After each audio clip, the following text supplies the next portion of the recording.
Hello, everyone. This is Maria Aguape from SK Ghost Associates, and I would like to welcome all of you to our today's webinar on Part 2, Chapter 10, Means of Egress. Our speaker today is Mr. Jay Avatar. He was the Southern California Building Safety Regional Manager for Inner West Consulting Group. Previously, Jay was the Regional Director at Charles Abbott Associates and Building Official for the City of Mission Viejo, California. Prior to that, he was building department director for the city of Newport Beach and the building official for the city of Glendale. He served as president of the International Code Council and on the City of Newport Beach Building and Fire Board Appeals. Jay was past president of the California Building Official Association and the Orange Empire chapter and served on the State of California Hospital Safety Board and was a former vice chair of the Seismic Safety Commission.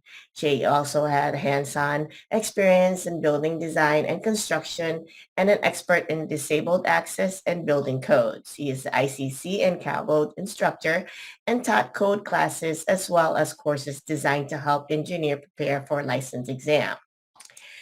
Before I hand over the microphone to Jay, I would like to mention a few brief things for those of you who are not familiar with our webinars. We will have 5-minute break, 5-minute break. You can type in your questions anytime in the chat box, and the questions will be addressed by Jay during the question and answer session. The chat box will serve as our Q&A box, and only Jay and I will be able to see the questions submitted in there. Also, you should have received the PDF handout of the seminar material that Jay is going to show during his presentation. Having a printed copy of that will facilitate your notes taking during the webinar. With that, Mr. Jay Albadar, ladies and gentlemen. Thank you, Maria. Good morning, everyone. I see you're back for more punishment, so we'll try to make it easy for you today. Today we have more slides, so I'm going to move a little bit at a faster pace and hold the questions till the end. So we'll move on. I also want to point out that there are minor changes in the slides. Feel free to take notes on your own presentation, or if you see something significant that matters to you. And I'll send the updated PDF to Maria, and she might want to send it back to you guys, but they're just minor updates. So we're doing part 2. This is about me. We already covered that last time, but I wanted to share with you the slide. This is a proof copy of a book that I authored that will be available in May in the ICC bookstore. It's called Plan Review Skills. And I think it's, we're going to do some training on it too, but it's a nice book to have for those of you who are starting out in plan review. So we went through the goals last time. I did some minor condensing to make the slides more efficient, as I know we have a lot of material today. So we start with module 6, doors and door hardware. And so first, doors. The first requirement is a general requirement that doors installed for egress purposes in numbers greater than those required in the code must conform to the requirement of this section. And this is intended to apply for cases where architects, for example, in an assembly occupancy where 4 doors are required to meet the capacity of the occupant load, but the designer decide to install 6 for aesthetic reasons or for occupant convenience. The code requires that all 6 doors must comply with the requirements of the door section, because the individuals who are exiting, they're not going to know which door is compliant, and they're not going to choose a door that is compliant. So all doors must be compliant with the requirements. One of the requirements is the doors must be readily identifiable. So as you can see here, you can't hardly see the door. The door must be readily identifiable and marked as exit, and all this decoration or painting must not be present. Otherwise, the door will not be identifiable for egress purposes. The size of door, the size of door determines the capacity for it as a component of egress and its ability to meet the expected function of exiting people. I talked about exiting last week. I talked about it analogous to a waste drain system. So the piping has to have the capacity to drain the waste system. And if not, it will be plugged and you'll have backup. Well, in exiting, if there is not sufficient capacity, then you'll have people jammed in the exit and there won't be exit in time, or sometimes minutes or even seconds that makes a difference. So door openings must provide the required capacity for occupant load, but there is a minimum requirements that the door shall not be less than 32 inches in width. In I2 and 2.1, I2.1 occupancy, the minimum door width required is 44 inches when the doors is used for movement on beds and stretchers. And that is the reason I did that in red, because that's a change in the new code. So that was added in this edition of the code. The width is measured of the swinging door, measured from the edge of the door to the stop. So that's how we measure the width. And when the door is open at 90 degrees. So again, minimum width is 32 inches, and that's how we measure the clear width. 4 inches projection are permitted. We'll see another slide, so I'll postpone that. We'll have another slide that will clarify that requirement. The minimum clear opening is not regulated in these occupancies, and it's these are uses that are not critical.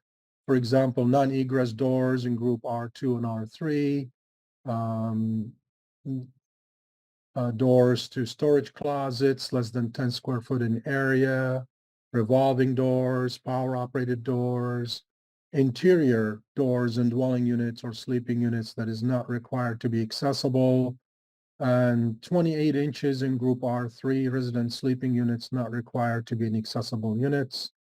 And I3 is, of course, prisons or jails or detention facilities, and 28 inches for doors serving non-accessible single-user shower and sauna compartments, toilet stalls, dressing, fitting, and changing rooms. So these are all exceptions to the minimum width required. Again, the size of doors, the maximum door width is not regulated, but the minimum is 32 inches, as we said, or 44 inches in case of hospitals, occupancies where there is a requirement for beds or stretcher movement. The minimum height is 80 inches. However, it reduced to 70 inches within dwelling sleeping units like in hotels, and 76 inches if it's not the required exit door and not an accessible in type A or type B units. Now, type A or type B units is not something we use in California in disabled access.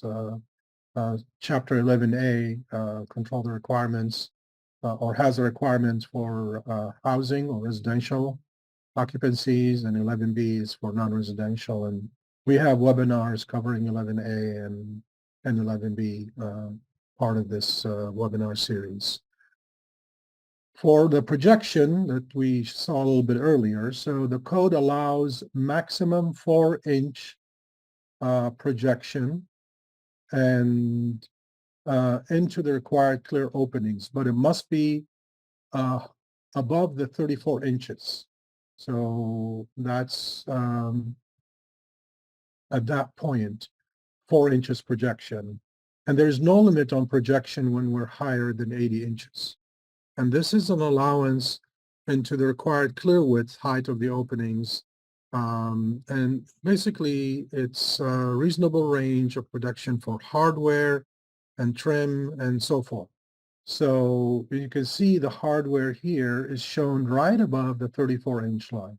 So that's why it's allowed. So door closures, overhead door stops, power door operators, electromagnetic door locks are permitted to be 78 inches minimum above floor, this is an exception for these types of components. The door swing egress doors must be side swinging type.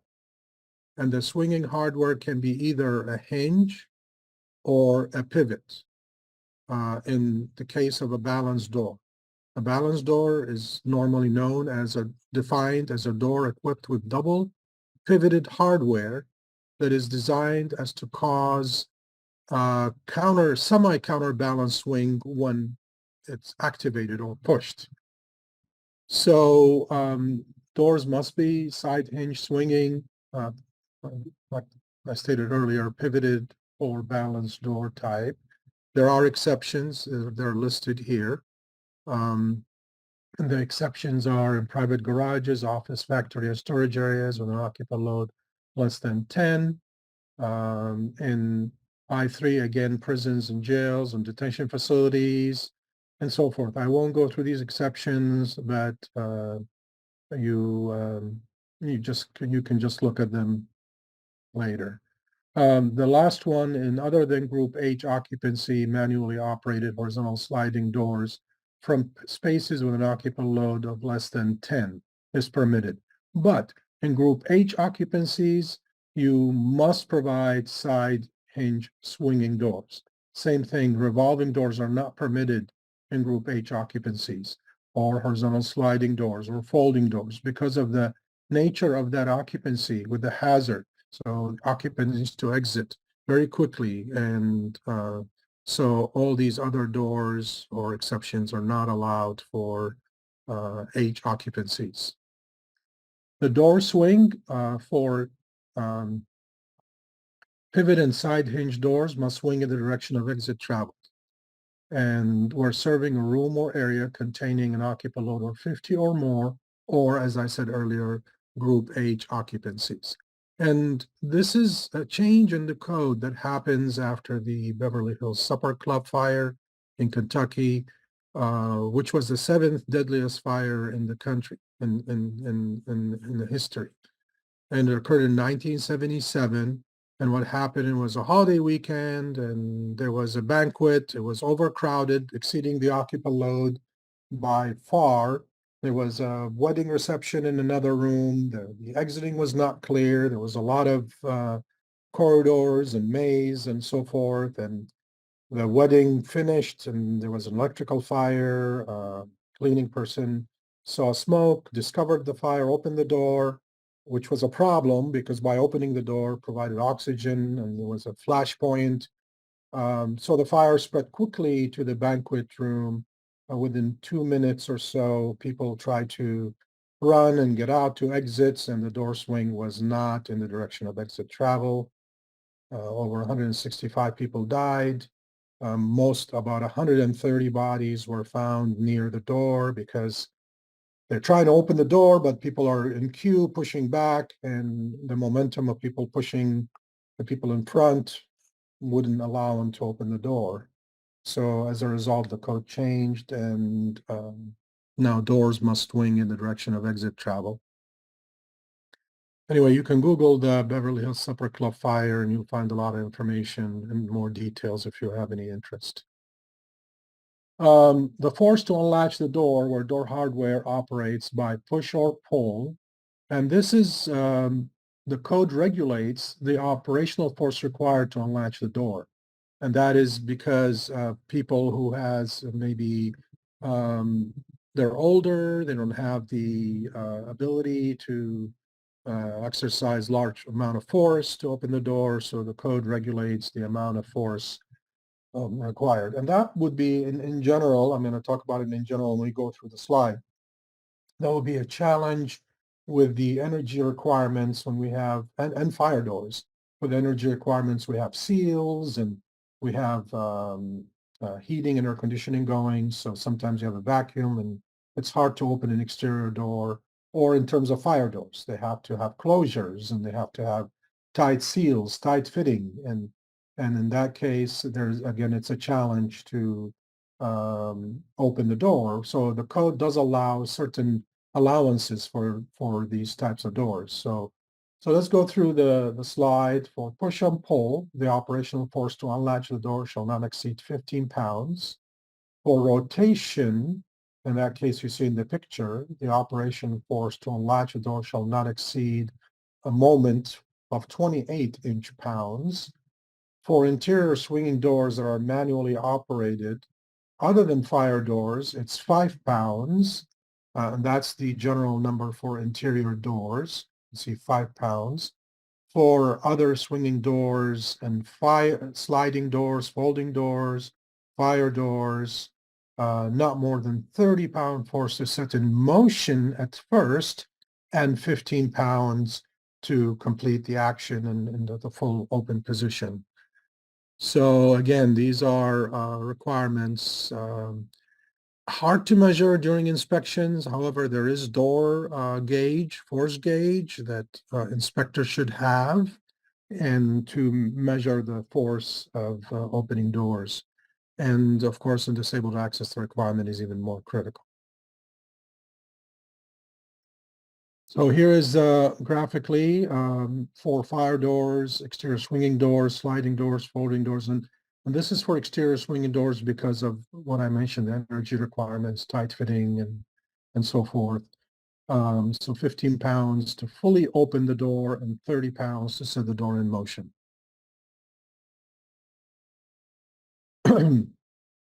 So another requirement in the code in section 1010.2 is that the doors must be readily openable from the egress side without the use of a key or a special knowledge or effort.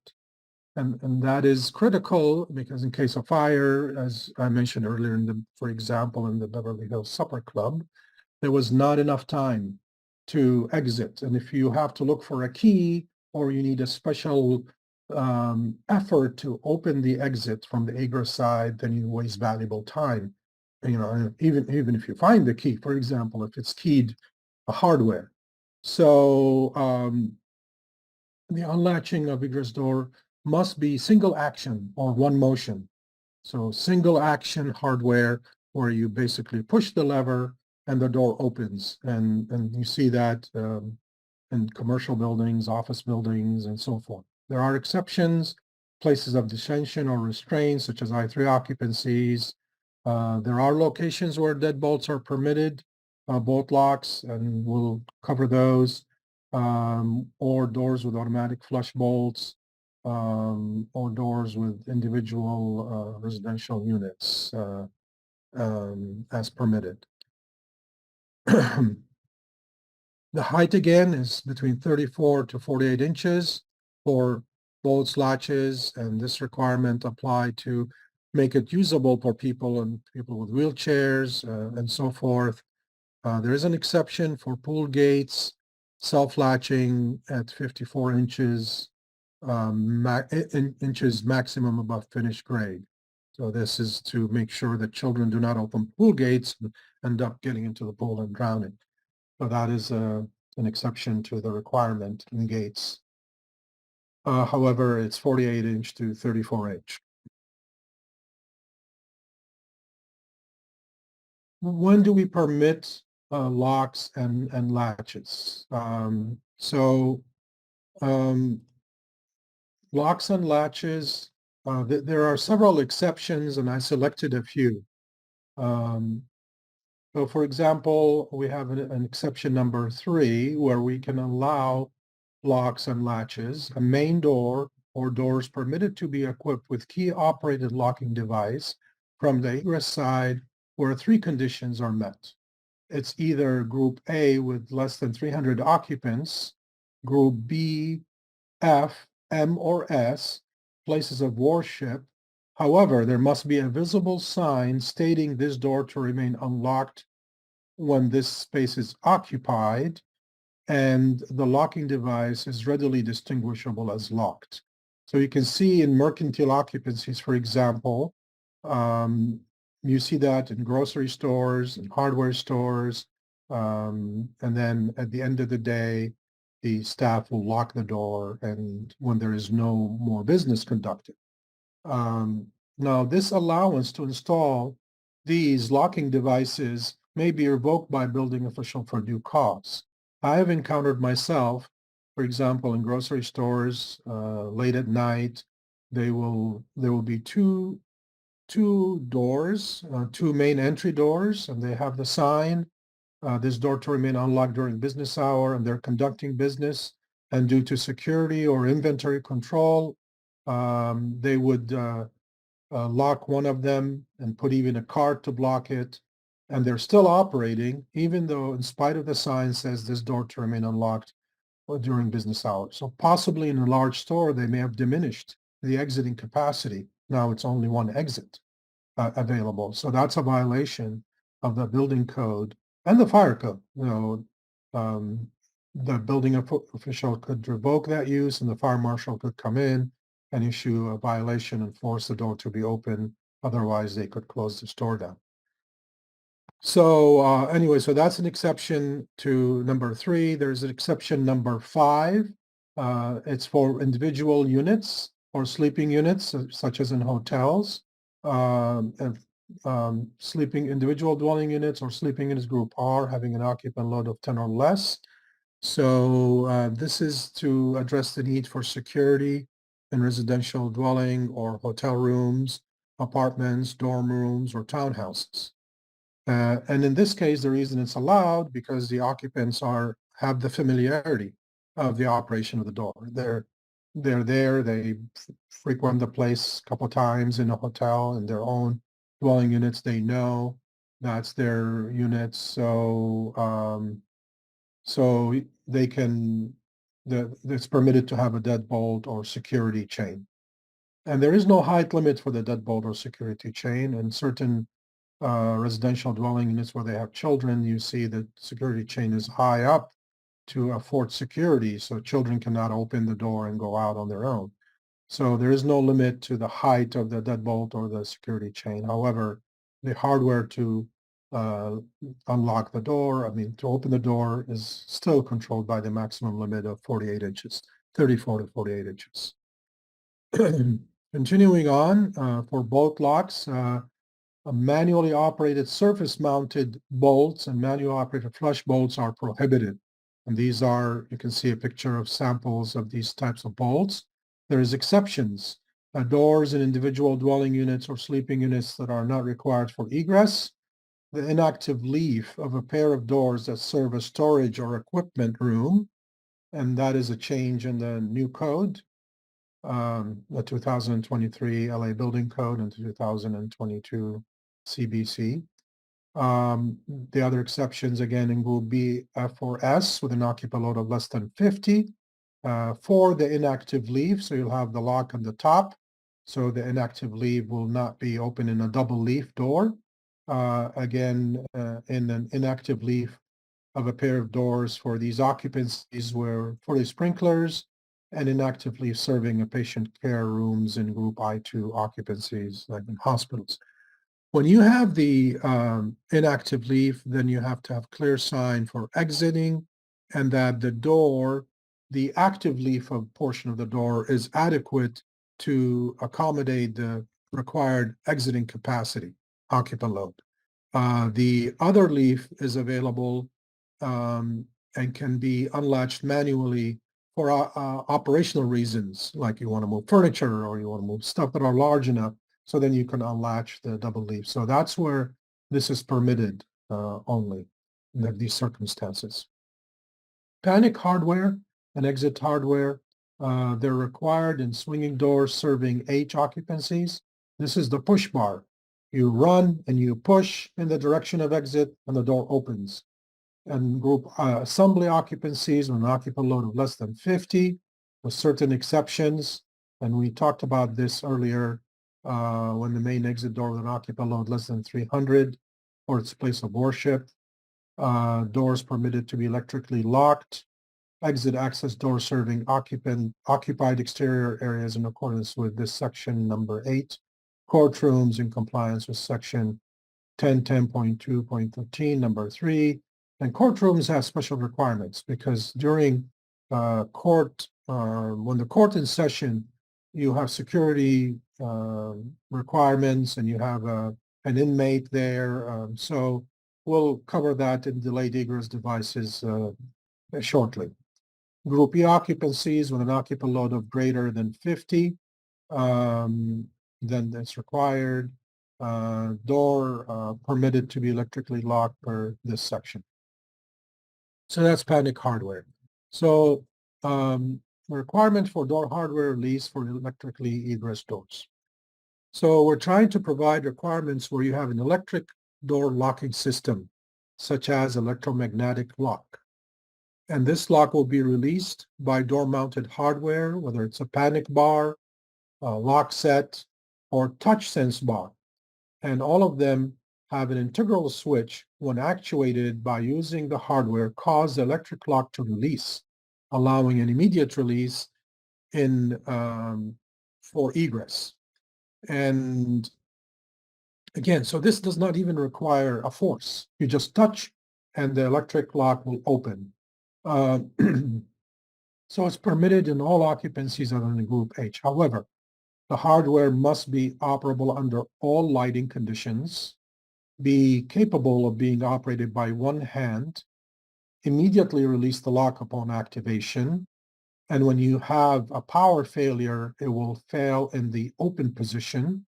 So that's the fail-safe position, and release by panic hardware or fire exit hardware if there is hardware required to override the electric lock and be listed in accordance with UL 294.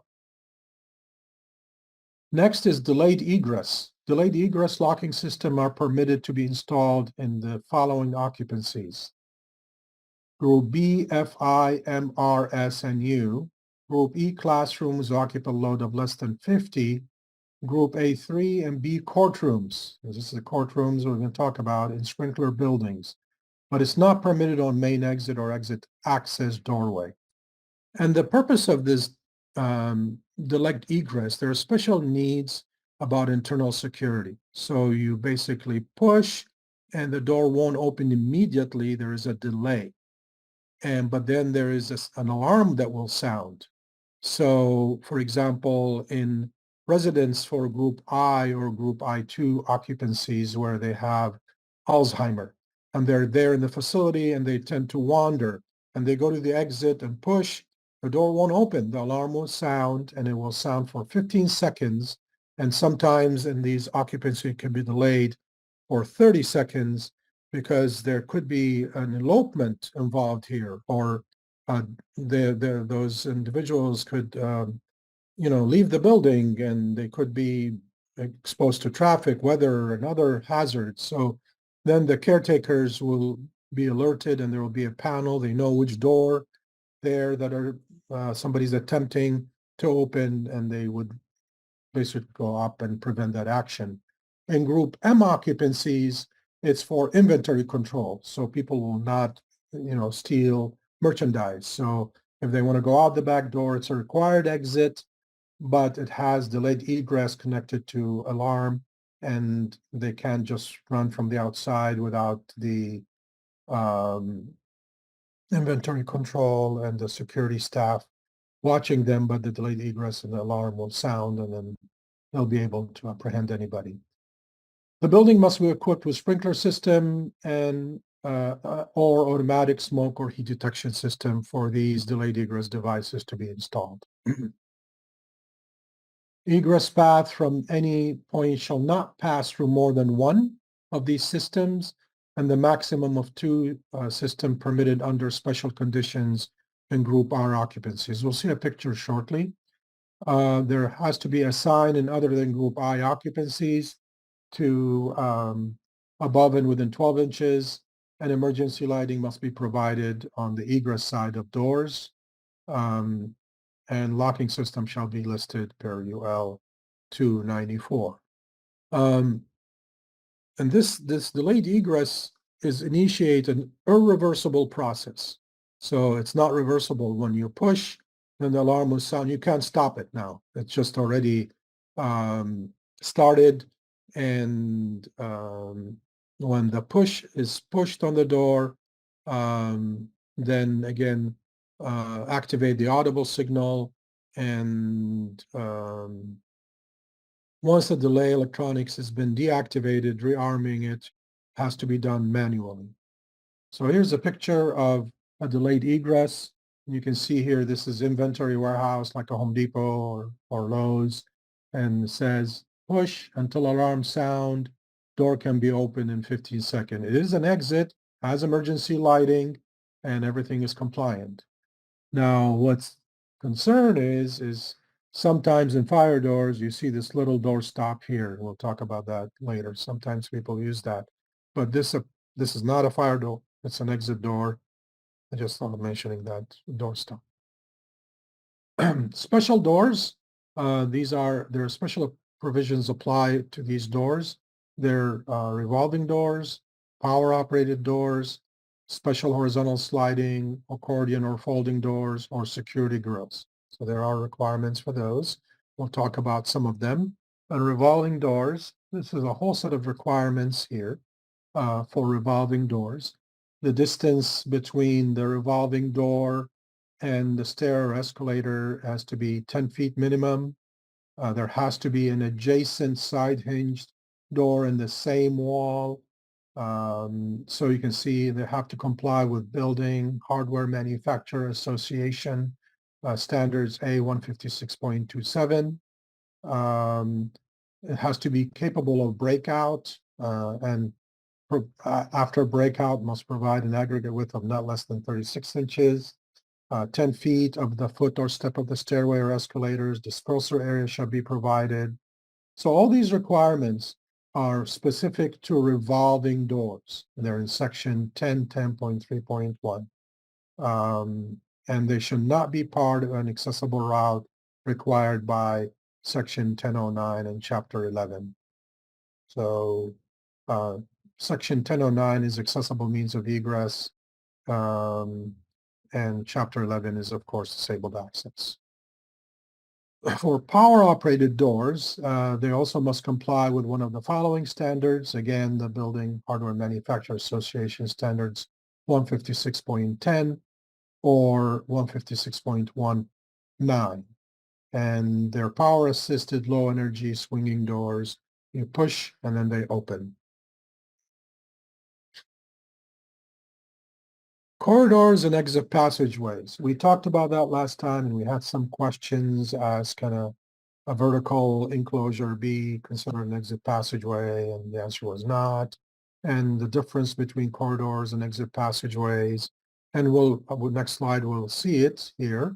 And where does the passageway occur and where does the corridor occur? Now, the exit passageway is not something that's usually mandated. You have to have it. It's where conditions warrant that you have to have it.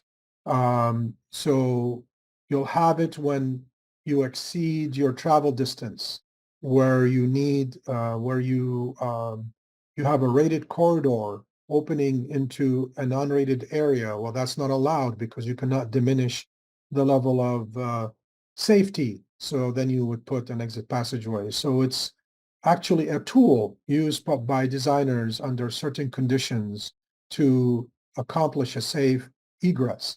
And so we'll go through the table.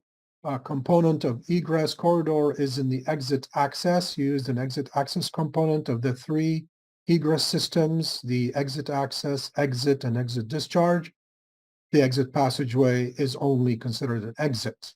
Once you get into the exit passageway, you have no other way but to keep going out to the exit discharge. Therefore, it's an exit, because the definition of an exit is the component that serves between exit access and exit discharge. The one direction of travel, possibly in corridors, it depends on the length and number of persons served. Of course, we have to guard against dead-end corridors. In passageway, it's always one single direction. You're going out. It's a conduit. It's a tunnel that enables you to convey certain number of people from one point to an exit discharge. So to exit discharge. So it's a single directional travel. Fire resistant rated construction, possibly if it's required to be rated and is constructed as a fire partition. The exit passageway must always be rated and it's constructed as a fire barrier. So in corridors, we constructed a fire partition, and these are requirements outlined in Chapter 7, Fire Resistive Construction. So you have corridors, 1 hour. The doors are smoke 20-minute doors, smoke control doors, whereas an exit passageway is fire barriers. So the doors is not just smoke control doors, so they have to be fire doors. To provide access to storage areas, mechanical rooms, yes. Exit passageway is no, except in covered mall buildings. In a covered mall buildings, there is an exit passageway in the back, connects all the stores, and its integrity must be maintained. And because of the configuration of the mall, you have to have an exit passageway in the back to enable the occupant to exit. And in most cases, the fire marshal during their inspection or the fire service, they will find boxes stored and people use the exit passageway in the back to bring deliveries. So that's not really the purpose. The purpose is it's an exit passageway in the back. Sometimes when you go to the bathrooms in certain malls, you would wander and you will end up in the exit passageway. So you will see, and then there's doors in the back with peepholes, and for every store, these are doors, egress doors leading into the exit passageway. Travel distance, is it regulated? In corridors, yes. In passageway, it's not. You enter a tunnel that is protected, has high integrity of fire safety. You're safe. You can keep going. So there is no travel distance requirement. However, when you exceed the travel distance in the exit access or in the corridor, your only option is to add an exit passageway. Openings, no limitation, protected as applicable and warranted. In corridors, in a passageway, it's only limited to egress doors from normally occupied spaces. So in a corridor, you could have bathrooms opening into the corridor. You could have a janitor closet opening into the corridor as long as the door is protected. Whereas in a passageway, you only have doors to allow egress from occupied spaces that are consistently and constantly occupied, not a janitor closet, not toilet facilities, and so forth. So we're trying to have a higher level of performance of that exit passageway because we expect a lot from it, whereas in corridors, we don't have the same expectations. Oh, here is the corridor width and capacity, and this is regulated by section 1020. The passageway is regulated in section 1024. So in a corridor, and incidentally, since now we have the corridor rating is walls and ceiling, whereas a passageway, if it's on the second floor, and we'll see that, will be corridors, it will be wall, ceiling, and even floor. So it'll be like a tunnel all around. So the minimum height is 7'6". The minimum width is 36 inches for occupant when the occupant load is less than 50. When it exceeds 50, it gets to be 44 inches minimum width. There are additional requirements based on occupant load in section 1005.3.2. So if your occupant load multiplied by 0.2 demand large egress width, and that serves as an egress component, then it has to be wider. There are additional requirements in table 1020.3, which is next. These are the additional requirements for the minimum width. Any facilities not listed here, 44 inches. Access to and utilization of mechanical, plumbing, or electrical system or equipment, you can go down to 24. Occupant load less than 50, 36. Dwelling units, 36 inches. In group E occupancies with a corridor having an occupant load of 100 or more, it's 72 inches. In corridors and areas serving stretchers, in ambulatory care facilities is 72 inches. In hospitals, in I2, for bed movement at 96.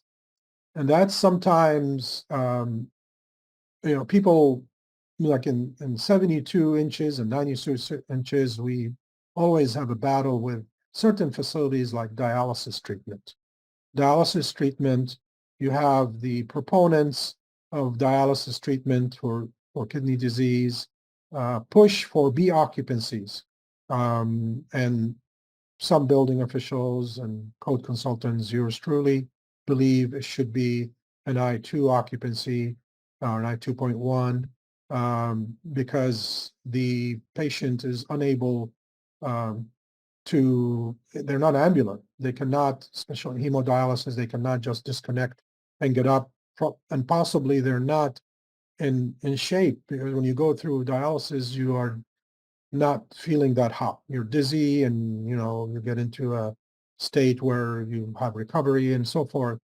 So the reason they push for B occupancy, so they don't have to provide a wide corridor, 72 inches. That's one of the requirements. There's a lot of other requirements such as filtered ventilation and air conditioning systems and fire protection, but this is one of the requirements.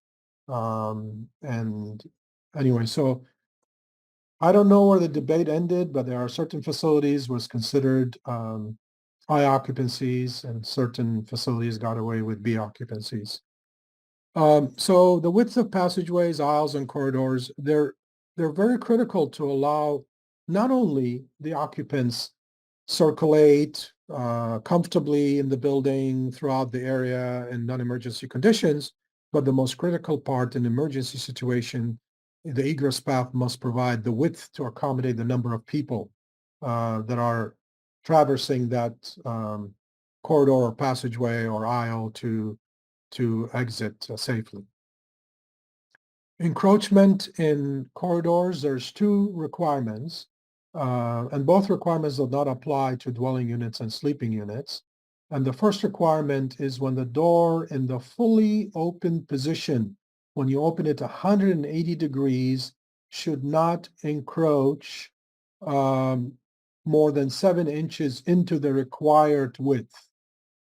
This is a loaded statement.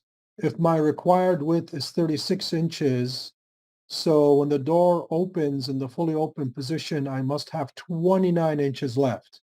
But if the required width is 36 inches and I provided 44 inches, then that 7 inches doesn't matter because I provided an extra corridor width. I made the whole corridors wider for other reasons.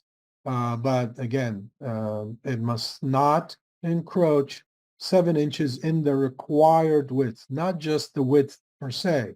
So when you do plan review, you see the corridor width, you see the door opening. You can't just, you got to make sure if the corridor is the minimum required width or required for capacity, for occupant load capacity, you cannot reduce it by more than 7 inches. The second requirement is during the operation and swinging in any position, the door cannot cut down the width by more than ½ inches. And again, the required width. So if you have required 44 inches and the door is 36 inch, 32 inch door, then when it swings, it's going to cut down by more than half. That's a very restrictive requirement. So we need to be aware of those two requirements. For corridors, fire resistive rating, it's of course, everything in the code, and I gave seminars to you folks 2 years ago talking about occupancies in chapter 5 and 6. All the requirements in the code are driven by occupancies and type of construction. So the fire resistive rating for corridors here is driven by the type of occupancies. So in H1 through H3, occupant load served by corridor, regardless, with sprinkler system, the corridor rating must be 1 hour. Without sprinkler system is not permitted because you must have sprinkler system, so this doesn't apply for these occupancies. Same thing for H4 and H5. It's lower hazard. Last week it was asked, I think the hazard reduced where the number increases. In most cases, yes. So H4 and H5 is less hazardous than H1, H2, and H3. The occupant load served greater than 30, then with sprinkler system is 1 hour. If it's less than 30, you're not required to rate the corridor. For these occupancies A, B, E, F, M, S, and U, When the occupant load is greater than 30, without sprinkler system, 1 hour. When you install sprinkler system, you get a bonus. You don't have to rate your corridor. For group R occupancy is greater than 10, not permitted because the code requires all R occupancies to be sprinklered. With sprinkler system is half an hour to 1 hour, or rating half an hour is questionable because there's no assembly that shows half an hour, but anyway, so yeah, that's under certain conditions. For I2 occupancies, all occupants, I1, I3, all occupants, I4, all occupants, and again, you can see here the rating required. So that's where you get your corridor rating driven by occupancies in this table. Now we talk about exit passageways. A lot of people have apprehension with exit passageways. It's a unique component of the exit system, and it's a very helpful tool to be used, and we can see some examples here. So what the exit passageway, it's basically allow the building designer to have different options to achieve the protected egress path. Or and in this illustration, you can see here what's happening. We have an interior exit stairway, and it opens into this area. It doesn't open directly to exit discharge. And you have an exit stairway opening into a corridor or a rated lobby. And one exit go to exit discharge, one exit opens into this lobby. So we make this an exit passageway. Does it comply with the requirement of exit passageway? We will, of course, it has to be continuous. It goes one way. The doors opening in it is only egress doors. There's nothing here else, and we're going to see another requirements, restrictive requirements to maintain the purity and integrity of the exit passageway. Now you solve the issue of, you're a rated exit enclosure. You're coming out of the exit enclosure in a rated, and you're going into a lobby or a vestibule that's unrated. So you have to provide an exit passageway or move the stair here. But in most high-rise buildings, the stair core are in the center of the building with the elevator core and all so forth. So that's how you do it. You provide a passageway. So it must be only used for means of egress or circulation path. In this case, like the stair. The minimum capacity of exit passageway based on the occupant load density and the total occupant load we figure, with a minimum width not less than 44 inches. And we can reduce it to 36 when we have an occupant load less than 50. Exit passageway must be constructed with 1 hour fire barriers, horizontal assemblies, or both. So we must rate the floor ceiling assembly, both of them, floor ceiling at the top and the bottom, unlike the corridor. Minimum 2 hour rating required when exit passageway used as an extension of a 2 hour interior exit stairway. If the stairway is 2 hours, the passageway must be 2 hours. We cannot reduce the level of protection. We always have to go to equal or better. So if this is 2 hour rated for whatever, 2 hour rated for whatever reason, which is the number of stories, we're going to see that also shortly. If it's more than 4 stories, you have to be 2 hours. So then the passageway must be 2 hours. If it's 1 hour, less than 4 stories, then the passageway can get away with 1 hour. But it's a barrier. So the doors must be rated, the floor ceiling assemblies and the ceiling, the floor and the ceiling must be rated. So this arrangement, again, solve the issue and give you flexibility in design. Without the passageway, the grade floor or the level of exit discharge in this case would have to leave the safety of the exit stairway and go into travel to the exterior door without having the same level of protection. So so here is an exit passageway.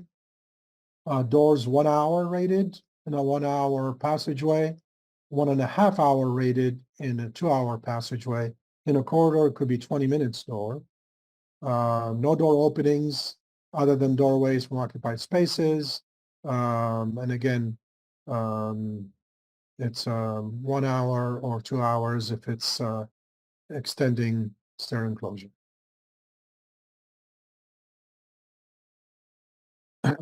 Other requirements for exit passageway. Equipment and ductwork for passageway ventilation must be independent. We don't want to contaminate the exit passageway. Be located at the building exterior and directly connect the enclosure by ductwork in complying shafts, or when located with the enclosure, receive intake taken directly from the outdoors, not from the building. They have a fire in the building, and then if you receive intake from the fire, then you will get smoke and you start contaminating the exit passageways. So the intake air must be coming out from the outside, and we exhaust directly from the outside. And when located within the building, be separated from the remainder of the building, including other mechanical equipment through the use of complying shafts. So again, that's the passageway. We have to make sure it's free of smoke. We have to protect it and not have it contaminated by any other source, because it's our last resort for exiting to the exit discharge. Now we move on. Let me see this. There's a question, so I want to take a breather here before we move on to stairways. The question is, do inventory control security gate being used at supermarket consider delayed egress devices? Yes, it is. These doors will open in the egress direction, but the alarm will sound. So as that picture in the example we saw, it's inventory control. So it is a bona fide exit, can be used as emergency, but it has delayed egress for security purposes, so nobody from the outside can come in. The delayed egress is from the egress side, and it has the alarm will sound. You push, and within 15 seconds, alarm will sound. Then the security know that there is somebody's trying to get out from the back door, and they know there is no fire, so they can go out and apprehend the person. So it's the egress device in grocery stores, and in any stores that, now they don't have to install it if they don't want to. It's not required. It's an exit. It has to meet the requirement of exit doors. They don't have to install the egress device, but they're on a risk if there is somebody can go out without them knowing, without alerting security staff, and they can walk away with merchandise and do shoplifting. So moving on to stairways, we'll take a look at the definition of stairs and stairways. There are certain requirements in the code that talks about stairway and certain requirements in the code that says stairs. So it's important to recognize the difference. And that is in the definitions of chapter 2. So a stair is a change in elevation consisting of one or more risers. There are certain exceptions in the code when you have one stair with one riser. You can handle it differently than if it's more than one riser or if it's a stairway, such as handrails. And so there are, and that is in elevation, change in elevation difference. The code requires elevation difference of more than 12 inches or more to be accomplished by a ramp, or the code allows you to do one step under certain conditions. So really you're putting a stair, but you have certain conditions of providing railing and so forth to prevent tripping and falling. Stairway is a combination of one or more flights of stairs, could be either exterior or interior, with landing and platforms, continuous and uninterrupted passage from one level to another. All stairways that serve occupant portion of the building must comply with stairway provisions in section 1011. So we're going to go through section 1011 and start looking at the requirement for stairs. It's a very important point of egress. It's also present a significant hazard of tripping. So the geometry must be controlled. The handrails must be present. There's visual striping requirements and disabled access. All these things are required because stairways are a critical component for egress. However, they're inherently hazardous because they provide vertical travel from a change of elevation. When a change of elevation, gravity rules, you could fall down. So anyway, so that's why we regulate stairways. Minimum stairways 44 inches required unless it serves an occupant load of more than 50.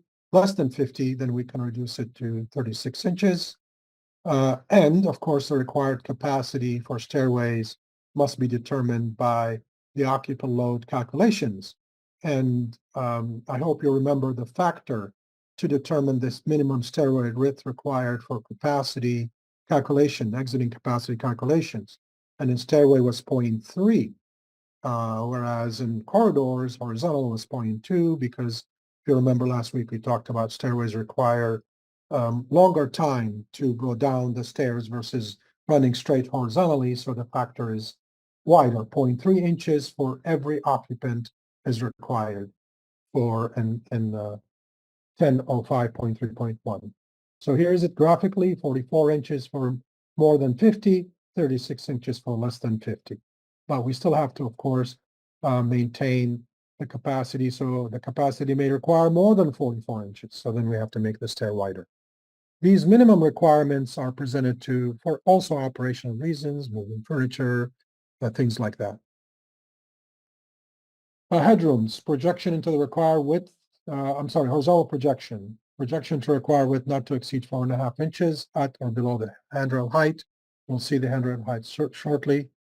Projections not limited above the headroom height of 80 inches. So that's the graphic representation here. This is the 80 inches or 6'8". Most people average 6'8", except my son, who's 6'9". He's a discus thrower at UCLA.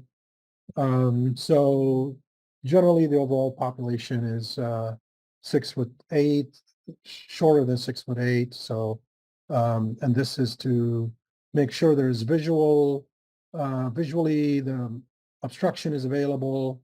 How to measure? That's been a question. People, they say, well, I measure it here. I measure the nosing. The measurement is the line connecting the edge of nosing, like the tangent line. Then you measure 6'8". So here's some of the requirements you can see here for stairs. They're very critical requirements. The handrail is 34 to 38 inches above the nosing. The treads must be minimum 11 inches. In residential occupancy, in the residential code, it's permissible to be less. The rise must be minimum 4 inches, maximum 7 inches. And the rail extension on the top, we'll cover that also shortly, 12 inches at the bottom. It's the tread width plus 12 inches. The diagram is taken out of the IBC. The California Building Code requires additional 12 inches, so the rail will go like this, and we have a picture and you can see that. The dimensional variations or dimensional uniformity requirement in the code limits the treads variation 3/8 of an inch and risers 3/8 of an inch. So both of them cannot vary by more than 3/8 of an inch from the largest tread everywhere and the largest risers to the smallest riser everywhere in the stair. That's critical because when you are using the stair, you have a rhythm, and if the dimension changes and vary, then your rhythm is thrown off and you end up in a tripping hazard. You'll be surprised how many stairs do not have the dimensional uniformity. And that is why in plan review, you want to require the designer or architect to lay out the stairs, number of risers and treads within the dimension available for them, the space. If they don't lay it out to fit, let's just say you have 10 feet, and if they don't lay, and the elevation difference between the first floor and second floor, you have a 10-foot horizontal, you have to measure 11 inches for each tread. Is that available to accomplish within the riser height? If you don't lay it out, then the contractor will go willy-nilly and will put the stairs and try to fit, and then later on at the last step, they're short an inch or something, and all of a sudden the variation of the last step is an inch. So, and then the inspector will come in, he'll be the bad guy. So, oh, rip off the stair. so on, people won't be happy. So you really want to require that the designer lay out the stair on the plans, number of treads and risers, very critical to fit within the space. So you can add them up and you see if they fit. And they will see it themselves when they lay it out. But most smaller projects, they say stairs and they don't lay it out. So you want them to lay it out. So here is the requirements. All right, so landings. The landings is required. It's important to provide relief. There has to be a floor and landing at the top and bottom of each stairway. Landing to have a minimum depth equal to the actual width of stairway. So this is the width of stairway. The depth is X. The length is Y. This is Y. So this is the direction of travel this way, direction of travel that way. And it must be at least the required width, but not more than 48 inches when you have a straight shot. So that's the landing. It's required. Walking surfaces and treads landing must slope the maximum of 2%, 1 in 48. This is a number you will see in disabled access or cross slope. So 2% is maximum slope. Outdoor stairways must be designed to provide accumulation of water pounding when they're exposed to weather. Treads and landings must have solid surfaces, except opening not to permit a passage of half-inch diameter, sphere permitted. Elongated openings placed so long dimensions is perpendicular to direction of travel. So these are, of course, for safety purposes. There's an exception passage of 1 1/8 sphere permitted in group F, H, and S occupancies other than parking structures accessible to the public. So group S occupancies, storage facilities, warehouses, other than parking structures are permitted to have 1 inch and 1/8. Parking structures are not. So otherwise, the treads must be solid. So there is these exceptions. Walls and soffits within enclosed usable spaces under stairway has to be protected 1 hour, 2 hours, or 2-hour interior exit stairway. If the stairway is rated 2 hours, then the space below the stair, the enclosed space, must be 2 hours. Only half-inch gypsum board protection required within individual dwelling units of group R2 and R3. So if it's an access under the stair, it must not be within the stair enclosures. The stair enclosure is protected and it's rated. We don't want to store stuff under the stair and then have access to them. Then we could compromise the stair enclosure level of safety that we're providing. Usable space, if it's an exterior stairway, the usable space is must be enclosed within minimum 1 hour, and the open stair under exterior stairway shall not be used for any purpose. So if it's open, if it's enclosed, 1 hour, if it's open, shall not be used for anything. Here's the distance between landing. The vertical rise is a maximum of 12 inches measured from landing to landing. And this is, there are exceptions in spiral stairways used for means of egress. But now it's time to take a break. We're about 3 minutes behind, so we're moving quickly. I will defer questions to last. I'll stay later if I need to, but we have to cover, we have over 100 and about 100 and some slides, 103 with the last 2 slides for, questions and answers. So I'll take 5 minutes. We'll be back at 8:09. Thank you.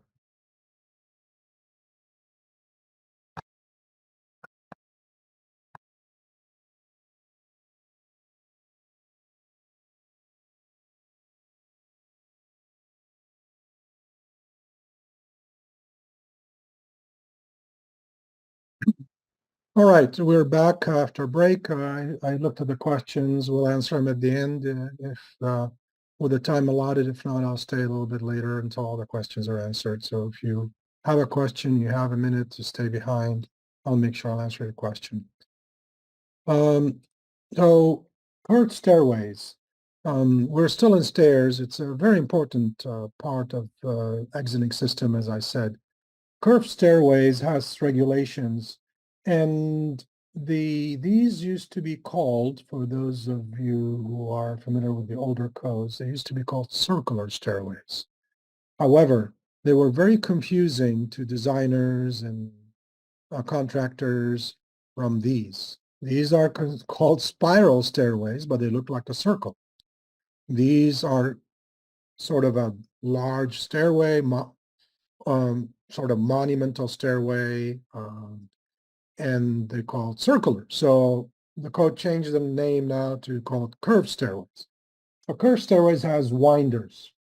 So the requirement for dimensional uniformity doesn't apply in this case.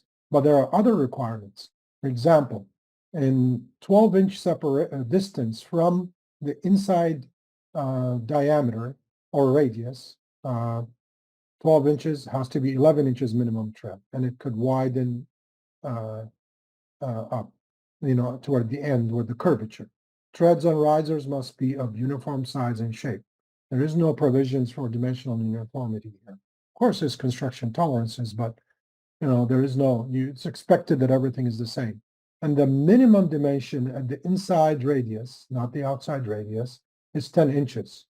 The radius itself has to be twice the minimum width required for exiting capacity. There are some restrictions on the use of curved stairways when they use winders, but you can use circular type shape, like in a big circle with a radius. You can use S shape, you can use oval, elliptical, and so forth.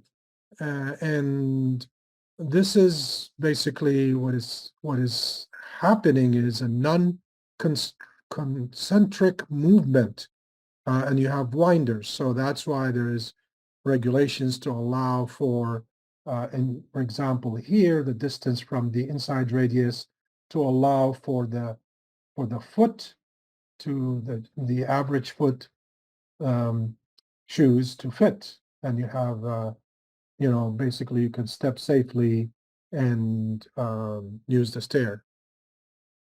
So these are the requirements for curved stairways, and spiral stairways can be used as part of the means of egress. They're a little tougher to use, so there's restrictions on them. They're located within a dwelling unit, sometimes between floors, sometimes on the outside. Used for egress from a space less than 250 square feet with less than 5 occupants, equal or less than 5. So if somebody's putting an ADU on top of the garage and they want to put a circular stairway, then you cannot exceed 250. So just make sure you have to be careful with that. Used for egress from technical production area. So they're very limited in use, only in technical production and other occupancies, but generally they use for residential spaces and spaces less than 250. Let me go back here again. The requirement here are a little bit different. In 12 inches, you need 6 3/4 inch, and the curved stairway was 11 inch, the width of the winder and the tread, and then 26-inch minimum is the width of the stair. Handrails. So talk about handrails. Flights of stairs to have handrails on each side. So I underlined flights of stairs. I think in yours, it may not be in your version, it's not underlined, because it applies to flights of stairs, not a single step, as I talked about. There are certain provisions for single step and so forth. So you have to have handrails on both sides. Decks, patios, and walkways is an exception. They may have a single change of elevation without handrails. So here it is, single change of elevation if landing depths on each is compliant. Within dwelling units, so this will be like in an outside decorative decks and large steps with large amount of landings and, like landscaped area. Within dwelling units, handrail is permitted only on one side. Within dwelling units, sleeping rooms in group R2 and R3, elevation change of 3 or fewer risers does not require handrails. So 3 or fewer risers do not require handrails. Within dwelling units, group R3 and elevation change of a single riser at the entrance or egress door do not require handrails. The single riser is really a stair. It's not flight of stairs. So It's one step, one stair. And we can see in stairways, the requirements are more restrictive. It's a larger component of egress. And handrail height, 34 to 38, measured from the nosing of treads, and it must be continuous the full length of the stair. Required handrails has to be type 1, or exceptions provide equivalent graspability. So the minimum circular cross section is 1.5 inches minimum in diameter, or 2 inches maximum, or equivalent graspability for these kind of cases. Individual dwelling units, R3, Group U, or Group R, or Group R2. So in most cases, in all cases, in commercial occupancies, you will see this type of handrail.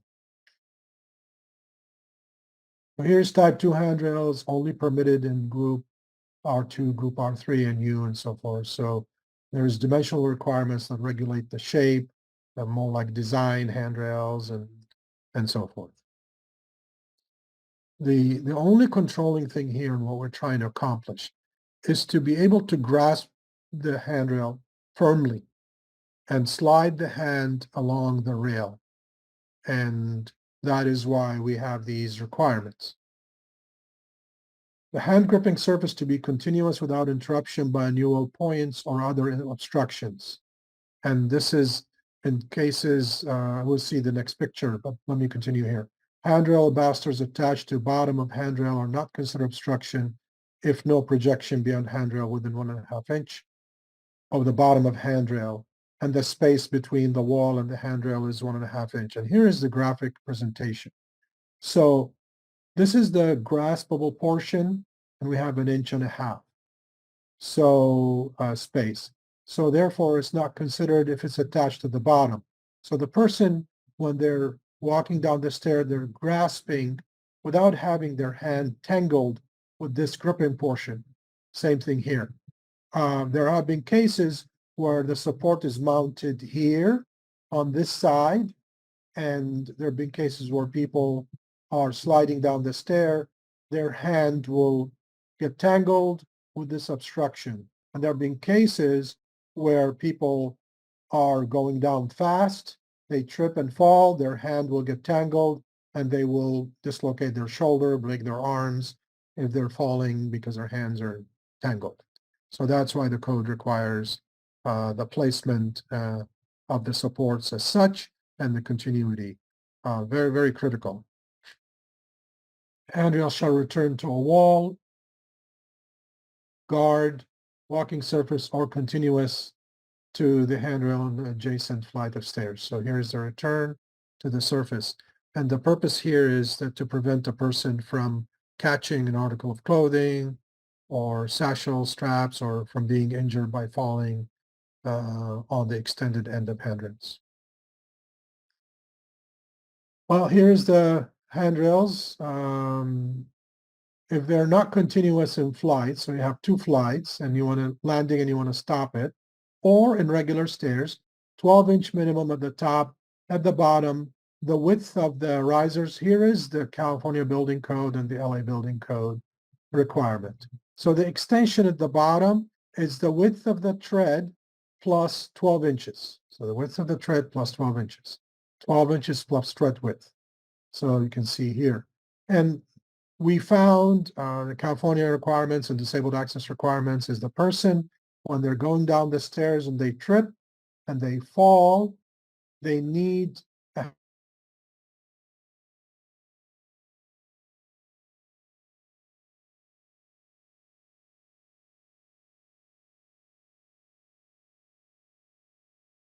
handrail to stop their fall beyond the last. It's not to allow you to go up and grab on and go upstairs, but it's to stop the fall. So here's the height requirements and the extensions. Intermediate handrail to be located such that all portion of stairway required capacity are within 30 inches of the handrail. So this requirement used to be in the code, and the older codes, that any stair that is wider than 88 inches must require intermediate handrails. Now the requirement has changed, and it became more occupant dependent. So the capacity is based on occupancy. So when you make a stair wide enough, let's say this whole stair is wider for like theaters, assembly occupancies, stadiums, when you have a large occupant loads, you must provide a wide stair to accommodate the occupant load capacity, and you provide interior handrails within 3 inches from the center. So any point in time you're in the stair at the worst possible situation, you're traveling in the center, you have an access to a handrail within 30 inches of each side. So that's why, um, and that's what regulates how many handrails you provide for wide stairs. It's not as easy as it used to be before, but it's more um, based on occupant load capacity, so it's a better basis. And monumental stairs handrail located on the most direct path of egress travel. Interior exit stairways shall be enclosed to lead directly to the exterior of the building, be extended to the building exterior by means of exit passageway. We covered that already, and comply with section 1028.2 addressing interior exit discharge. We'll talk about exit discharge at the end of this webinar. It's in section 1028. Interior exit stairway shall be only used for means of egress or circulation paths. Can't use it for storage, can't use it to linger, just basically means of egress, or if you're going up and down and using the stair. So if you notice, we're covering stairway requirements, we're covering fire protection or fire safety for egress purposes, or in chapter 10 naturally, but we're also covering geometry. As I said before, the stairway are inherently hazardous, so we have to cover the geometry, the handrails, to make them safe for people trying to egress in case of an emergency or panic situation. So the requirements are mixed. Interior exit stairways, if they're more than 4 stories, I talked about that, we'll cover it here. 2 hours, less than 4 stories, 1 hour. Not less than the floor assembly penetrated, but need not to be more than 2 hours. So if you penetrate floor ceiling assembly that is rated 3 hours, then you rate 2 hours. If you are less than 4 stories, you need 1 hour, but if you penetrate a floor ceiling assembly that is 2 hours, then you have to use 2 hours, even though you're less than 4 stories. The door assemblies have to be self-closing, automatic closing, or automatic closing, 1 hour rated for 1 hour enclosure, 1.5 rating for 2 hour enclosure. So that's the rating of the stair enclosures. No door stops. I've seen door stops. I've inspected a fire in my former role as a building official in Glendale, an apartment fire, where a deranged father lit a fire and killed his whole family. Unfortunately, it was very sad. But the fire happened in the apartment building, went through the corridor, and the stair enclosure has a wooden wedge, and the doors was stopped open, the door stopped, and the smoke traveled to the other floors. So yeah, self-closing, automatic closing, no these wedges. If you see them laying around, inspectors, you see those wedges laying around, or obviously fire inspectors when they go, then something is wrong. Somebody's propping the door, putting a wedge so they can move furniture and leave it open. These doors cannot be left open. Opening protective for exit stairways must comply with section 716. Other than exterior openings permitted to unprotected openings in interior exit stairway are limited to egress doors to the enclosure and egress from the enclosure. So egress into the enclosure and getting out of the enclosures. Elevators shall not open into an interior exit stairway. Anyway, we talked about the doors have to be enclosed. Penetrations into or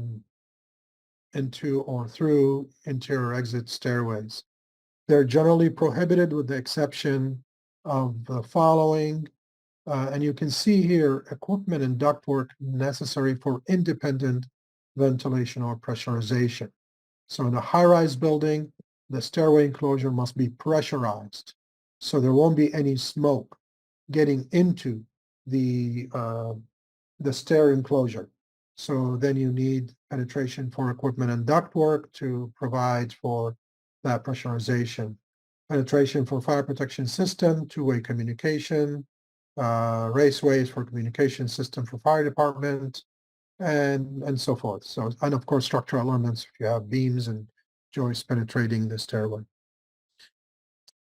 Interior exit stairway ventilation is a little different. It's, oh, this is the ventilation. I apologize. Let me go back and see it. This is penetration. This is ventilation.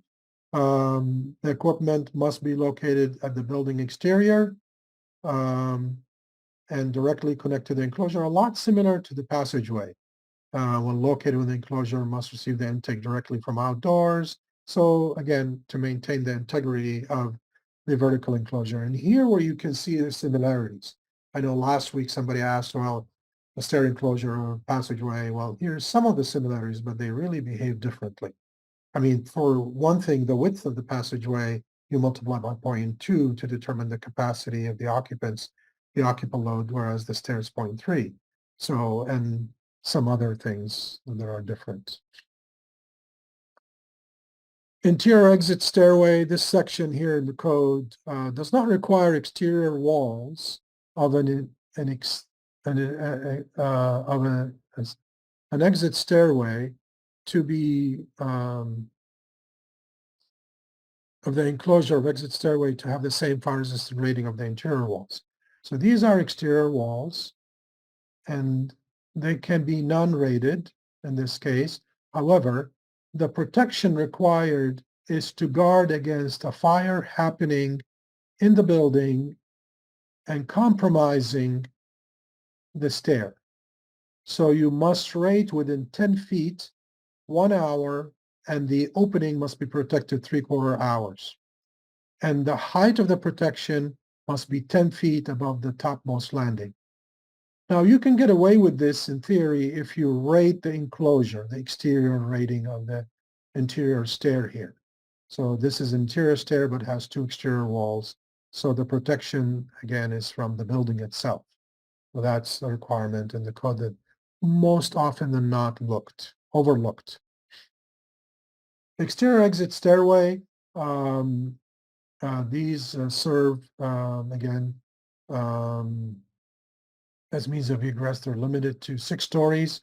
You cannot have an exterior stairway for a high-rise building or any building that are more than 6 stories, 7 or 8 stories. They're prohibited for hospital occupancies. What is an exterior stairway? What is the definition of an exterior stairway? You go to chapter 2 and you'll see that an exterior stairway is a stairway that is, let's see, open. Here it is, exterior open at least on one side, except for required structural elements and handrails and guards. There is requirements for the openings. There has to be 35 square feet minimum opening. And if you have a handrail, you don't get credit for this opening. You get credit only for this opening, for the openness. Openings must be located at each floor level and intermediate landing. So that's an open stairway. You can see here's a stairway, it's open stairway. Exterior exit stairway to have a minimum fire separation distance of 10 feet. This is to protect from other buildings, unlike the requirement we just looked at, which is protect from the building itself. This one here. So this is, the stair has to be located a minimum of 10 feet of the property line or adjacent buildings. The opening of 35 minimum square feet is still there. And here's the exterior stairway. This exterior stairway must be separated from the interior of the building. And the separation is minimum 1 hour construction with 45 minutes or 3/4 hour minimum door assembly here for a minimum of 10 feet horizontally and 10 feet vertically measured from the landing. Now, in 4 stories or more, when the stair enclosure has to be rated 2 hours, then it's minimum 2 hours, and the door is 90 minutes. Let's talk about this beast, horizontal exit. This horizontal exit is used widely when you get stuck for your travel distance and your exiting doesn't work. So the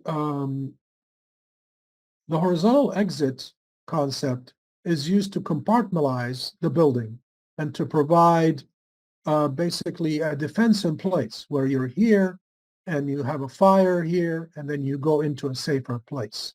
And it gives you time now to be able to egress. This is what we call a 2-hour fire resistance rated wall. In the old codes, it used to be called area separation wall. So now we call it firewall instead of area separation wall. So it consists of fire-resistant rated construction and protected openings.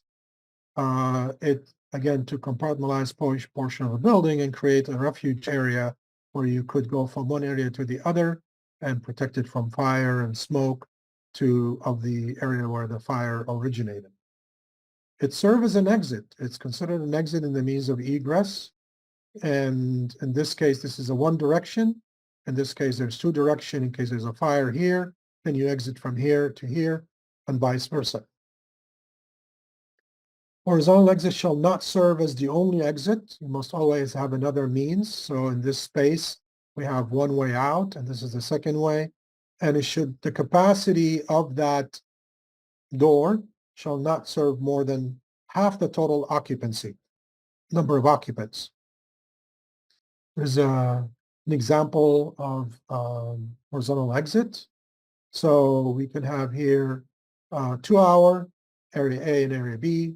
The door has to be 1.5 hour minimum, self-closing, automatic closing upon activation of smoke detector.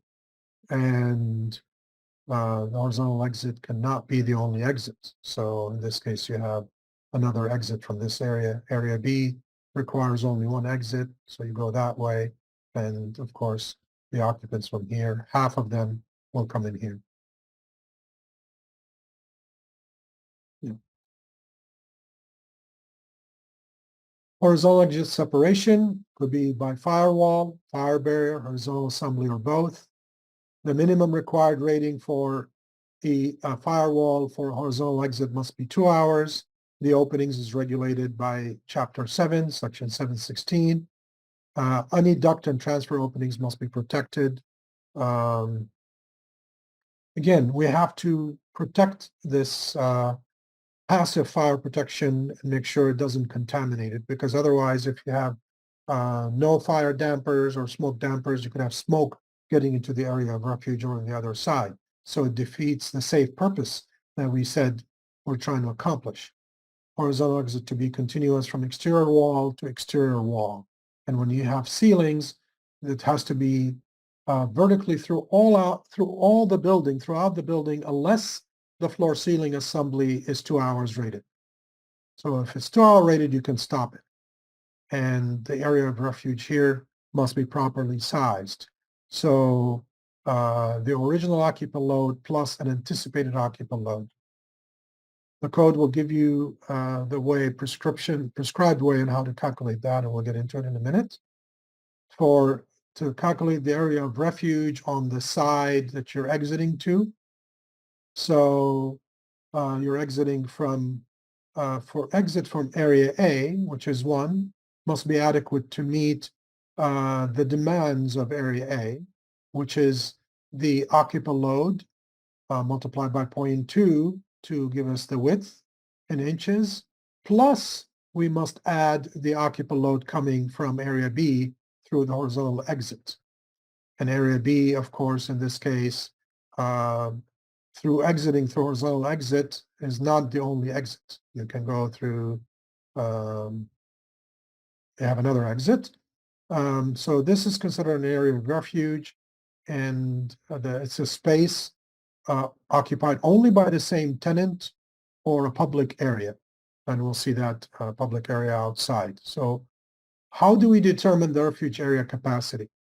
Capacity of the refuge area in the code is meant to hold the occupants temporarily in a safe place until they can evacuate the area in an orderly manner, or in the case of hospitals and other facilities, to hold the bedridden patients a non-ambulatory there to be protected for the 2-hour duration until the fire rescue come in and rescue the occupants.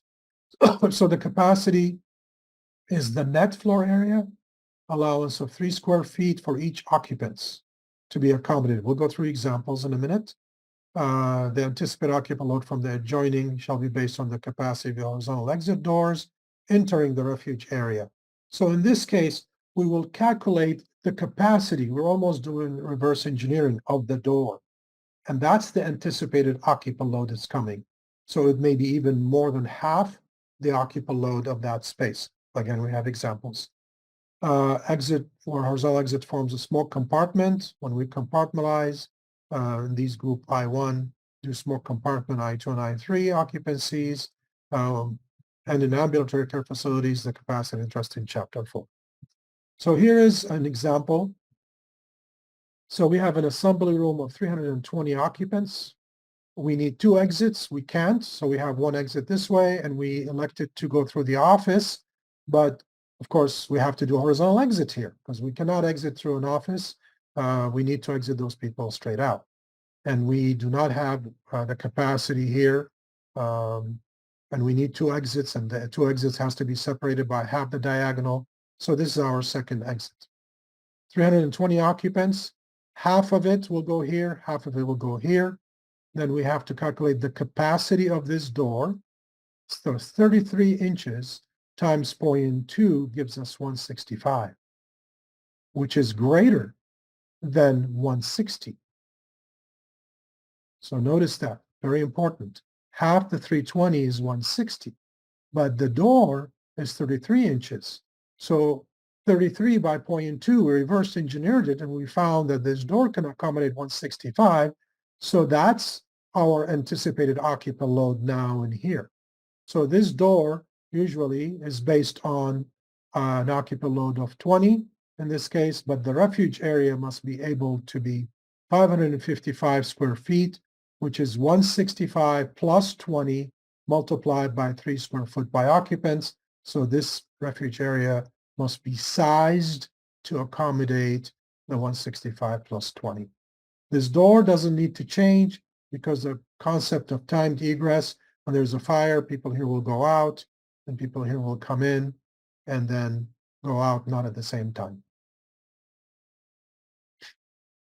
So I have a travel distance, this without the horizontal exit, my travel distance from here to this exit is 200 feet. But if I don't have this travel distance, then my distance from this point to this point to this exit or to this exit may not be enough. So I will add a horizontal exit. So I measure from here to here is 200 feet. Okay. The exit access here is from this point to the horizontal exit is 200 feet. So it's okay. So because now if I pass through horizontal exit, I'm considered in an exit. This is an exit. So I'm in the exit. Illumination and exit signs. So we'll cover that. Exit signs required at exit and exit access doors. So you must provide exit signs when it's necessary to clearly indicate direction of egress travel in cases where exit or path of travel not immediately visible to occupants. So in this case, you can see example, you're going through from a stair enclosure through a corridor. So you have an exit sign, and then you're going this way. So you need a direction. You can see the arrow directing the exit sign. This is how you commonly see it on the plans. And when you see an arrow, it's a directional exit sign. When you don't see an arrow, it's just an exit sign on the door. I can't tell you how many exit signs I've seen misplaced, or they don't provide directional exit, or they provide directional exit incorrectly. Must be inspected by building inspectors, must be verified on the plans.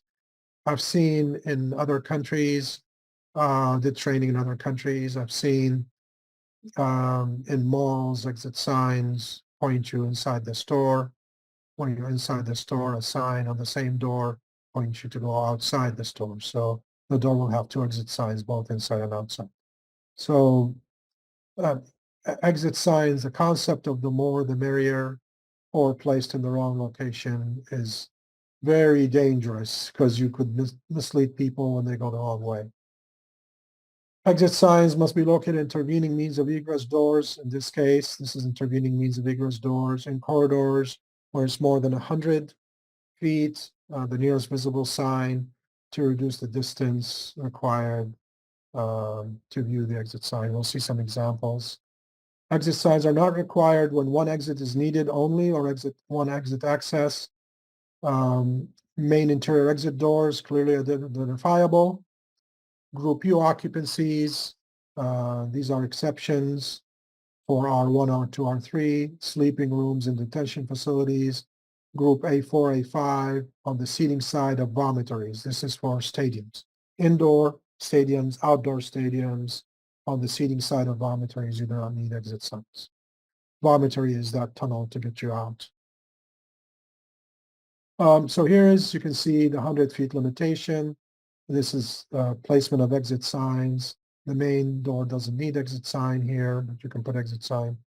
So this is an exit sign. This is the directional exit sign. This is a straight exit sign. This is directional. You're coming this way, it points you out this way, 100 feet and 100 feet. And now, so you have an access to one exit sign. Here's you have an access to another exit sign. So within 100 feet distance, you have access to this sign and this sign. So that's how the exit signs configuration. We will have, I believe, an exercise at the end to demonstrate the exiting requirement in the basement. Illumination, exit signs could be internally or externally illuminated at all times. Not applicable to tactile signs. If you wondered what is a tactile sign, then you go to chapter 2. Section 202, you look at the definition of tactile sign, and it's a sign containing erased characters and or symbols and accompanying brailles. So why do we not need illuminations for tactile signs? Because it's a tactile sign and it's meant for the visually impaired. It has brailles. So they're not going to see it. They don't need to because they're visually impaired. So you don't need illumination. They're doing the actual to know that this is an exit sign through the touch and feel of the braille, not by seeing. Electrically powered self-luminous and photoluminescence exit signs are to be listed. They're self-luminous signs that will illuminate for a number of years. Like in this case, you can see this one. This one had electrically powered and inside and combination exit lighting. This is a directional sign. You can see the arrow. There are also externally illuminated signs. Here, this externally illuminated signs must comply with the graphics requirement, the illumination and power source. These internally illumination, the illumination requirement is the same as internally illuminated signs. So the graphic requirements for exits must be 2-inch width of lettering, 6-inch contrast with the background, 3/4-inch minimum width of lettering, and the face of the sign must be illuminated from an external source with a minimum intensity of 5-foot candle. This is for externally illuminated signs, and it must remain illuminated for 90 minutes or less after power failure. Means of egress illumination. This is the actual illumination of the means of egress itself, whether it's a corridor or passageway. So we have for a room or space to be illuminated at all times when the room is occupied, except for U occupancies or aisles and theaters and cinemas and movie theaters and performance arts theaters. Group R1, R2, and R3 dwelling units and sleeping rooms, because people need to be sleeping. You have to have lights. And group R sleeping units, I sleeping units for hospitals and detention facilities. Minimum illumination level to be 1-foot candle at walking surface, 10-foot candles along exit access stairways, exit stairways, and other required landings. So brighter at the exit access stairways and other stairways and landings. The power supply for egress illumination by the premises electrical system. And in case of a power failure, the emergency electric system will be automatically illuminated. So I have a rechargeable battery here. And again, more than 90 minutes after power failure, either storage battery, unit equipment, or a generator, on-site generator. Where power failures occur in room or spaces that require two or more exits or exit access, and this is what you need to illuminate. Aisles, corridors, exit access stairways, and ramps. Whereas in buildings, you need to illuminate interior exit stairways and ramps, interior exit stairways and exit access stairways, exit stairways, exterior exit stairways and ramps, vestibules, landings, and so forth. So this is in the building outside the rooms and spaces. Whereas in the rooms and spaces, the aisles and corridors and the access stairways within the room or spaces, because we learned that you can have an intervening stair within as an access, one stair between two adjoining floors as an exit access. Emergency power, again, must provide initial illumination of an average of more than 1 foot candle. And this is an average, at least 0.1 foot candle at any point, a maximum to minimum uniformity ratio of 40:1, not more than 40:1. Illumination levels permitted to decline during emergency lighting time duration to 0.6 foot candle average. So from 0.1, so it will to 0.06 foot candle at any point. Here's an example of exit signs activities. We have a basement. You see, this is a basement. So where are exit signs required in the basement? So we'll go quickly through this exercise. You need the lab here. They need exit to exit through this door. And they need the classroom need exits. There's a directional exit here that to point out for people coming this way that they can't go out this way or this way. Again, it's a basement, so you go on vestibule and go up and go up. Or you can go out, and here you can see the door swinging in because you're in the basement, so it must swing in the direction of travel. So you go up, and here you're coming here, so you need to see that there is an exit to take you out this way. Any change of direction. So when you're in this mechanical equipment, there's a directional exit here to tell you to go this way. Computer lab, you're going in. So let's see, back up here. Oh, this is the mechanical equipment only, inside the mechanical equipment.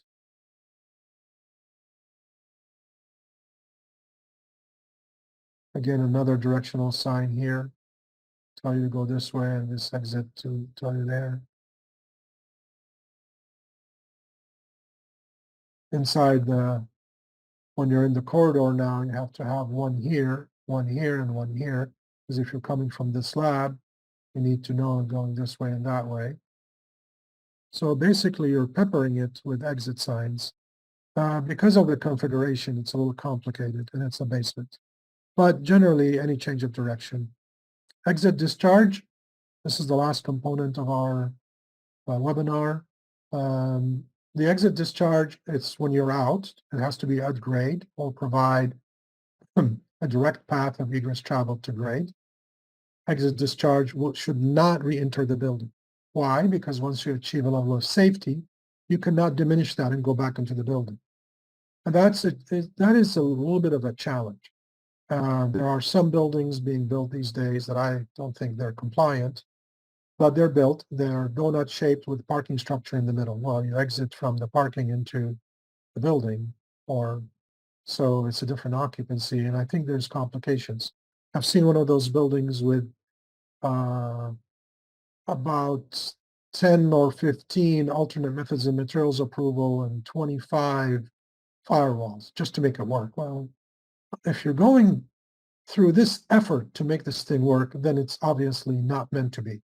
So, but developers push, and sometimes there's pressure to allow these donut buildings, apartment buildings with a parking structure in the middle. Just totally, in my mind, not to offend anybody, it's a disgrace. Anyway, exit discharge not to enter a building, interior exit discharge permitted under exception 1 and 2. And these are the exceptions. So we're going to see, first of all, here's exit discharge, grade level egress court, number of exits maintained until you get to the public way. Here's again, you can exit discharge directly public way or an area of refuge. We'll talk about that too. So there's an exception for exit discharge, maximum 50% number and required capacity of interior exit stairway permitted to exit through areas or level exit discharge provided. Discharge provided with unobstructed path to exterior doors that's readily available and identifiable. We'll see that graphically, level of discharge separated from areas below by construction consistent with rating of the enclosure. Egress path on exit discharge level provided with sprinkler protection. So here is the exception 1. So you can see the exit discharge. They're separated from here, and the stair enclosure is not opening into an exit discharge directly, nor an exit passageway. There's an exception. But again, the path of egress is sprinklered and is free and unobstructed to an exit path straight out to an exit discharge. So that is an exception permitted. And the other exception is maximum of 50% of number and required capacity of interior exit stairways permitted to egress through a vestibule. So here's a vestibule. It must be rated. The depth must be 10-foot maximum, and the length is 30-foot minimum. And then you exit through this vestibule and not directly through an exit discharge, and you have separation. So this is a vestibule. Looks a lot like a passageway, right? But yeah, so it's a vestibule, has to be wide enough, deep enough to allow for the egress and then into the exit discharge, but only 50% of the occupants go through them. And this is 50% here, 50% here. So in this case, this stair must exit directly to the outside because only 50% is going here through the vestibule. Egress courts exit discharge to provide direct and unobstructed access to a public way, except where a compliant safe dispersal area or area of refuge. Internally called area of refuge, externally safe dispersal. So this is instances where the path of travel to the public way is not safe or not achievable sometimes because of the site constraints or security concerns. It could be a daycare. You don't want kids to run outside in the street. It could be detention facility. So then you provide safe dispersal area that is protected with a security fence, 50-foot minimum away from the building, able to accommodate 5 square foot or more per occupant that you're exiting to this area to basically be here safe until this fire is controlled, and there will be controlled rescue and controlled egress from this area. So that is allowed in an exit discharge. Egress courts is a yard or a court which provide access to a public way, one or more exits. Egress courts to provide capacity based on occupant load, but not less than 44 inches in width. We'll see a graphic representation for that in a minute, which is our last slide. 36 inches permitted in R3 and RU. When it's less than 10 feet, the court walls to be 1 hour or more for a height of 10 feet with opening more than 3/4 hours. So it's expected to be 10 foot wide, If not, then we rate the walls. Not required for occupant load less than 10 or in R3 occupancies. So here is a graphic representation for egress yard and egress courts. So this is an egress courts. So X is 10 feet minimum. If not, we have to rate these walls, and any doors opening in it has to be 45 minutes protected, up to 10-foot height. And the width must serve occupant load of less than 10 and as well as 3 occupancies. So that concludes the presentation today. Thank you for your attention. So I'm going to go into the questions. And if anybody has any more questions, please add them to the list, and Maria will be able to compile them. So let's see. Let me end the presentation here so I can go back to slides. Okay, here we go.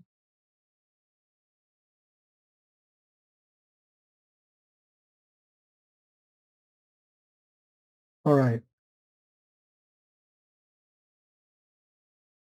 I answered the inventory control. When we have an exit discharge into a lobby, per 128.2, can we have elevators in the same lobby area? Thanks. No, the answer, you cannot. Elevator lobbies has to be treated differently. And they have their own smoke control for their vestibules. So, and usually elevator lobbies are in the center of the building in the service floor anyway. So the answer is no. What will happen to a lobby in page 38? Is it rated? What do we call it? Let's go to slide 38.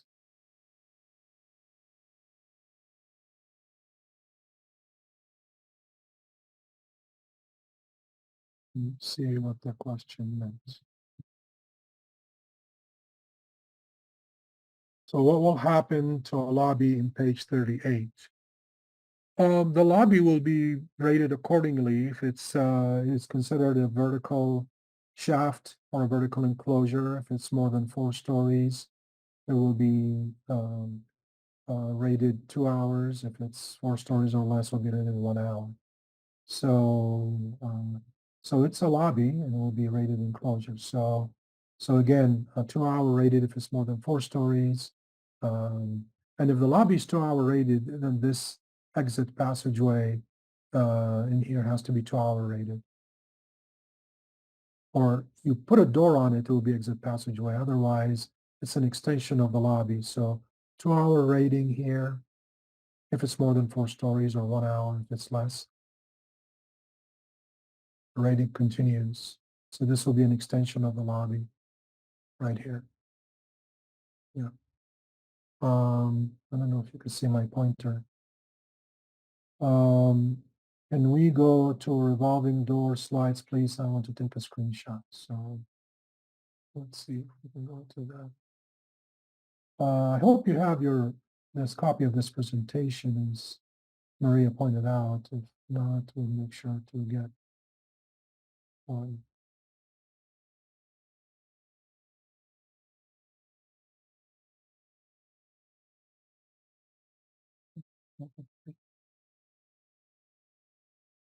Okay, where's the revolving doors? Here we go.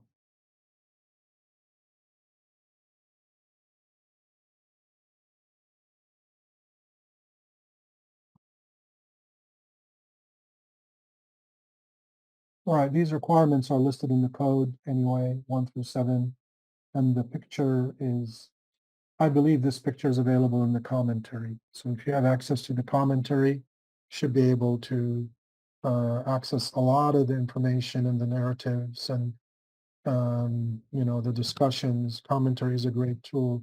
Unfortunately, there's no commentary for the CBC or the LA Building Code, but the commentary is available for the IBC. Okay, let's keep going. Good questions.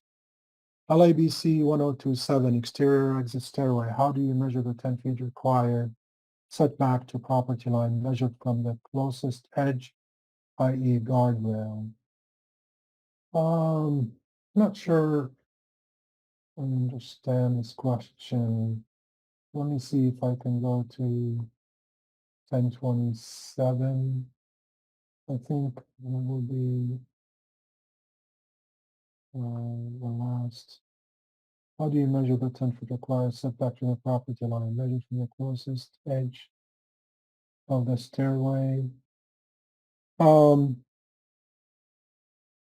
think I understood. So it's an open stairway, 10 foot to this is in the exit discharge, I believe.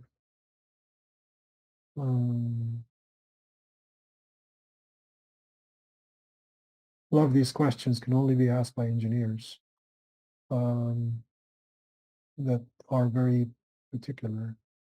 I'm one of them, so I know how it feels. When I started out, I would look at things, that way too. So I think we are looking at this slide right here. Yeah. So I would measure that to the exterior wall. So 10-foot measure to the exterior wall.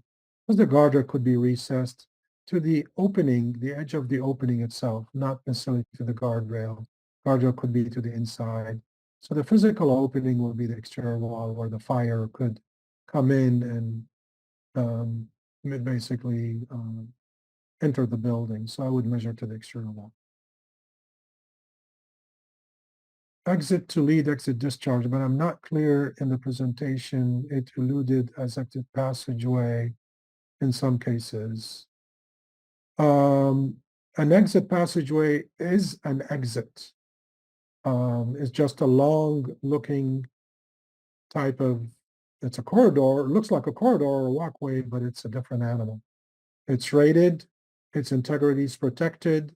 Not every door can open into it. You can't put a closet, storage, electrical room. So it's basically an elongated exit door, if you could think about it, that's leading to an exit discharge. So that's an exit passageway. Can it be horizontal or vertical? I think that question was asked last time. The exit passageway can only be horizontal. The vertical is a stairway enclosure.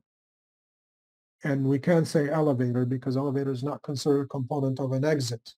So the vertical component of exits is always a stair. When it's rated, it would be a stair enclosure. When it's unrated, that will be part of an exit access communicating two floors only, adjoining floors.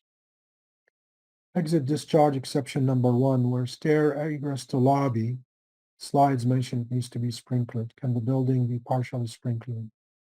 Yes, the building can be partially sprinklered, but not realistically. So there is advantage to sprinkler buildings. So what happened when a designer an architect need to sprinkler a building, then they start taking advantages of all these breaks in the code. So then they start looking at this and that, and then an exit discharge exception number 1 will kick in. They can take advantage of it. Horizontal exit travel distance, can it be applicable? The answer is if you are getting from there is no, you are entering an exit. An exit, the travel distance doesn't apply to an exit. It only apply to an exit access. So there is no exit travel distance required in horizontal exits.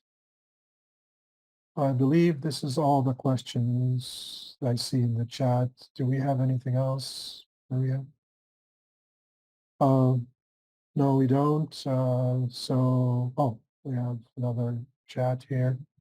Can an inside ramp be used as an exit? Yes, it can be used as an exit. Inside ramps can be used as an exit. It would be similar as a stair. Let's see, there's more questions. How can we miss this? As long as the travel can be, okay, yeah. kindly help us understand 35 square feet in exterior stairway. For an exterior stairway to be considered an open stairway, open exterior stairway, and take advantages of the openness, the opening must be a minimum of 35 square feet of that open side. So that's, and you don't take credit for guardrail or any other, ornamental, you only completely open.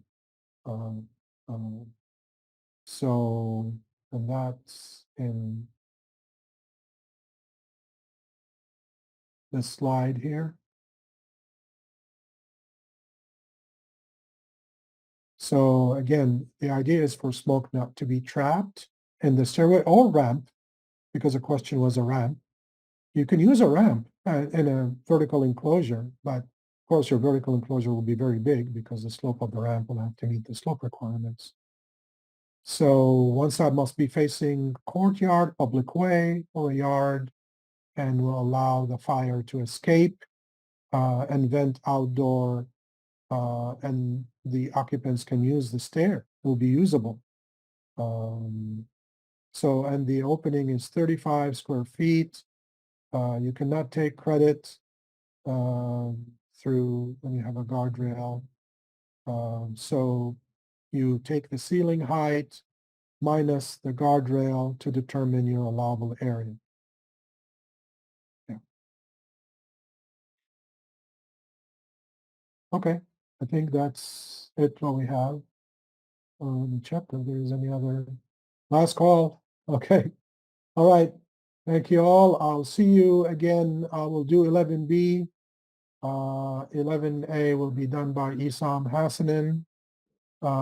And Chapter 16 overview will be done by a structural engineer, Charles Nagana, who I believe was attending today for observation. They're excellent instructors and they'll share their expertise and knowledge with you, and I hope you take advantage of it. So thank you very much. Maria?